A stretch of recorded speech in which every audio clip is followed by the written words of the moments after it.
はい、YouTube、オーノマン TV のオーノマンです。本日のお話は久しぶりに父親の遺産相続シリーズです。第6回目の本日のテーマは車の相続です。私、オーノマンが送る大好評の遺産相続シリーズは皆様が将来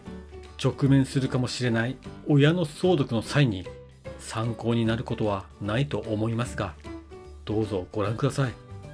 このシリーズはまだまだ続きます。今年同居していた私の父親が癌で亡くなりました。早いもので半年以上が経過しました。今現在もふと寂しくなることがたまにあります。そんな親父は生前車を所有していました。12年落ちのマツダのデミオです。しかし親父が亡くなった後、この車をどうしようか私は悩みました。私には正社員時代に今流行りの残クレで買ったスズキの赤い車があります。ちなみに私の場合、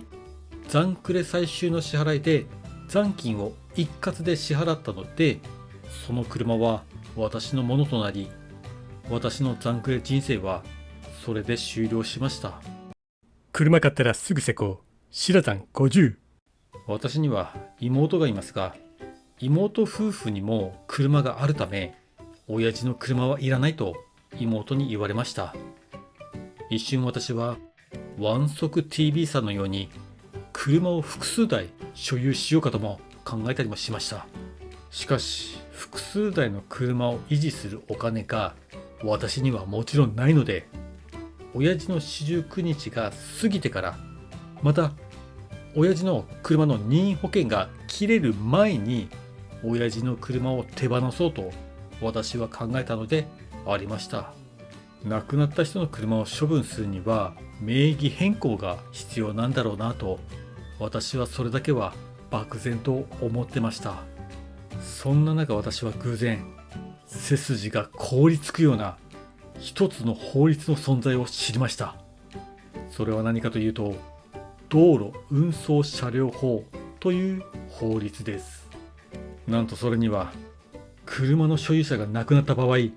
15日以内に名義変更しなければならない。さもなくば50万円以下の罰金が課せられる場合があると記されていたのでありました。それなのに私がこの法律を知った時は、親父が亡くなってからすでに1月以上が経過していたのでありました。私は名義変更に必要な書類を集め、すぐに陸運支局へ向かいました。私がこの札幌陸運支局に行くのはなんだかんだで 4,5 回目になるので、私にとっては馴染みの場所です。他の陸運支局は分かりませんが、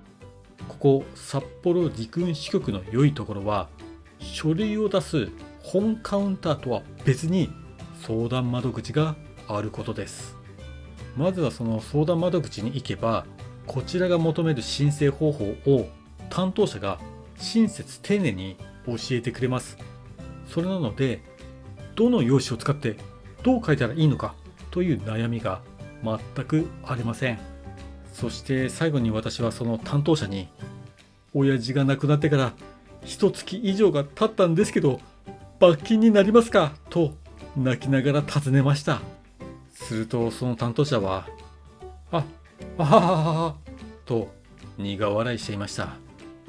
名義変更してから数ヶ月が経過しましたが、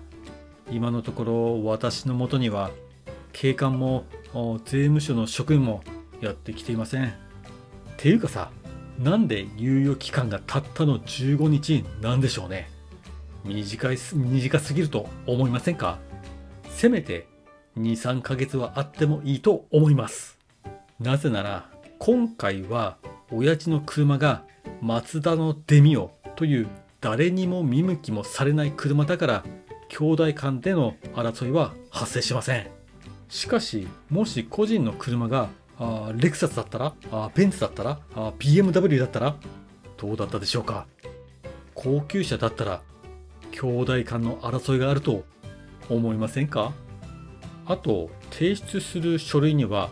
法定相続人の署名と印鑑も必要になるので、もしその法定相続人が海外に住んでたら15日以内に出すなんて絶対無理だと思いませんか？親父の車の名義変更はその日のうちに 1,2 時間くらいでできました。ちなみに名義変更にかかった手数料はわずか